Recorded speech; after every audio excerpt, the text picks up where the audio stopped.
No arco de Wano, temos dois grandes vilões, o Kaido e o Orochi, onde, por mais que eles sejam aliados, não tem um respeito e nem amizade entre ambos, e quem mais se destaca devido à sua grande força é o Kaido, enquanto o Orochi fica apenas agindo nas sombras e agindo da forma mais covarde e desprezível possível. Fala galera, bem-vindo ao canal do Pug Safadão. No vídeo de hoje vou falar sobre o vilão Kaido. O vilão Kaido já tinha sido mencionado em alguns momentos da obra, e por ser um dos 4 Yonkou, a sua força era sem dúvidas uma das suas qualidades. Porém, o seu grande poder não é apenas por ele ser um dos imperadores dos mares, e sim por todos seus feitos durante sua jornada até se tornar esse grande pirata, onde até mesmo ele adquiriu uma alcunha de a criatura mais forte do mundo. Outro momento épico onde essa criatura aparece é quando ele enfrenta alguns dos supernovas, onde notamos que ele tenta se jogar de um local muito alto e simplesmente não leva nenhum dano. É aqui também onde ele captura o Kid e torna aliado o Scratchman Apoo e o Basil Hawks, apenas na base da força, porque se eles não fossem aliados por bem, eles seriam por mal, pode ter certeza. Igual o Kid, né, que a gente vê futuramente que lá em Wano ele foi aprisionado e o Kaido queria desmantelar a mente do Kid até torná-lo um aliado. Em se tratando de força, esse vilão com certeza não tem defeitos. Ele não é chamado de criatura à toa, e seu design também é bem ameaçador, com chifres, corpo cheio de tatuagens, corpo gigante e musculoso, coloque músculo nisso, braceletes cheios de espinhos e uma arma bem brutal, uma espécie de clava cheia de espinhos que na obra a gente chama de Kanabo. E como se não faltasse ameaça em seu visual mais bruto, mais parrudo, ele ainda possui uma fruta, uma Akuma no Mi muito forte, que o faz ser capaz de se transformar em um dragão, lembrando bastante Shenlong se você assistiu Dragon Ball. Se na sua forma humana, podemos dizer assim, ele já era grande, porque a gente sabe que ele não é humano, ele é um Oni, na sua forma dragão, ele chega a cobrir os céus devido à extensão do seu corpo. Ele realmente fica gigantesco. Se você está gostando desse vídeo, não se esqueça de deixar seu like e também sua inscrição. Como podemos notar, o design do Kaido e sua Akuma no Mi foram feitos para demonstrar poder, brutalidade, o ápice da força bruta na obra, ou pelo menos um dos poucos personagens com tamanha força. Mas se formos falar da sua personalidade, o que podemos dizer? Ele é um personagem, um vilão com muito carisma? O que eu posso dizer é que a resposta é não. Talvez, se ele fosse mais desenvolvido, poderia ter demonstrado mais do seu carisma, principalmente em se tratando da mudança de sua personalidade enquanto ele bebe. Isso é algo bem legal que foi adicionado a esse vilão na sua luta contra o Luffy. E por mais que desde o início de Wano a gente vê que ele bebe pra caramba, na sua primeira luta contra o Luffy ele estava bêbado, não é a mesma coisa, porque no embate final dos dois, quando o Luffy já estava próximo de atingir o G5, né, o famoso Gear 5, ele muda de personalidade várias vezes devido à bebida. E seria muito legal se tivesse sido demonstrado o tempo todo durante a obra, ele sempre sendo desenvolvido dessa forma. Sem dúvidas, o Kaido fez muitas atrocidades e não poderia ser perdoado pelo que ele fez. Mas se vocês forem sinceros com vocês mesmos, consigo mesmo, você tem mais ódio do Orochi nesse arco ou do Kaido?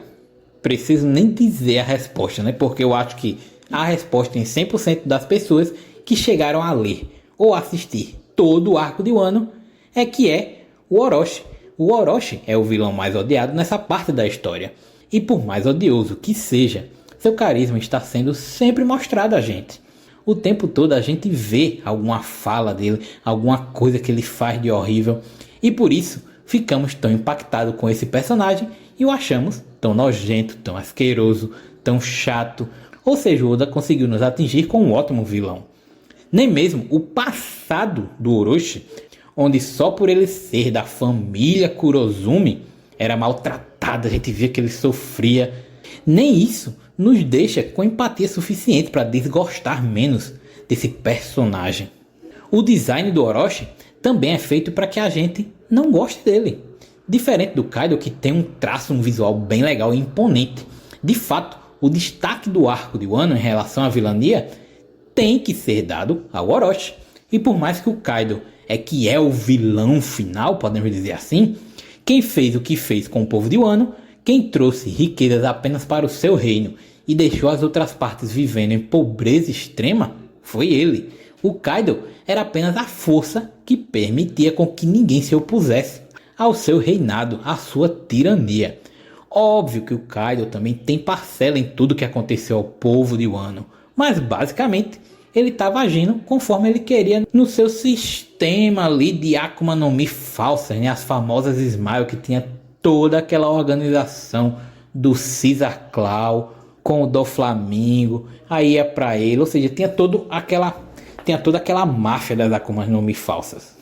Mas se for parar para pensar mesmo, o Kaido só tava lá na dele, curtindo a dele, deixando os outros trabalhar por ele e bebendo sem parar. E uma coisa muito importante que a gente precisa obrigatoriamente lembrar é que sabe aquele sofrimento do povo de Wano lá da pobreza, que eles simplesmente não conseguem mais demonstrar tristeza, só fazem rir. Aquele problema ali foi ocasionado por eles comerem uma fruta defeituosa, as Smile defeituosas. E adivinha quem pegou essa galera e simplesmente jogou esses frutos para eles comerem e ficarem com esses efeitos colaterais pro resto da sua vida? Ele mesmo, cara, o Orochi, esse personagem ceboso, desprezível. Então, se a gente for responder à pergunta do título desse vídeo, Kaido é sim um bom vilão. Porém, em se tratando do arco onde ele é de fato apresentado, o Orochi é o verdadeiro vilão dessa parte. E a raiva, não só dos leitores e espectadores, como também do pessoal do povo de Wano, é voltada a ele, ao Orochi. A criatura mais forte do mundo é apenas a força bruta do país dos samurais e sua vilania é quase que deixada de lado para ele ser apenas o próximo obstáculo de força do Luffy. A pessoa que ele precisaria superar, já que agora ele precisaria derrotar um Yonko de verdade, né? Porque na Big Mom ele só fez fugir, teve umas pequenas trocações para avançar na história, não necessariamente se tornando mais forte que o Kaido, mas pelo menos ficando mais forte após esse grande embate. E a gente nota que o Luffy evoluiu bastante desde que ele chegou em Wano, porque ele apanhou pro Kaido de primeira, ou seja, ele mostrou ali que ele não conseguiria ganhar do Kaido naquele momento, foi para a prisão, aprendeu coisas na prisão, né, de como afetar o Kaido por dentro com o aprimoramento do Haki do armamento. Depois ele luta contra o Kaido de novo utilizando esses golpes, consegue causar algum dano, depois ele cai, depois ele volta, depois ele cai, depois ele volta, e aí volta com Gear 5, e aí sim consegue derrotar esse vilão. Mas vocês conseguem notar que o vilão é apenas para a luta, apenas para aquele obstáculo que o Luffy precisa passar, aquela parede que o Luffy precisa quebrar para avançar, para seguir em direção ao One Piece. E não aquele vilão que a gente tem um ódio supremo, meu Deus, eu odeio o Kaido. Não, a gente odeia o Orochi. O Orochi é realmente aquele vilão que a gente sente nojo de ver, nojo de quando ele fala, nojo das coisas que ele faz. Ele sim é que é o verdadeiro destaque no arco de Wano. Galera, vocês também concordam que no arco de Wano o Kaido não é um grande vilão? Digam aí nos comentários, eu estou muito curioso para saber se vocês acham que o Kaido é um grande vilão no arco de Wano, ou se eu tô louco de achar o Orochi realmente o vilão odioso desse momento. Fui! Deixa o like aí, maluco, deixa o like, meu irmão, deixa o like, tá louco? Deixa o like, meu irmão, deixa o like, se inscreve aí, deixa o like.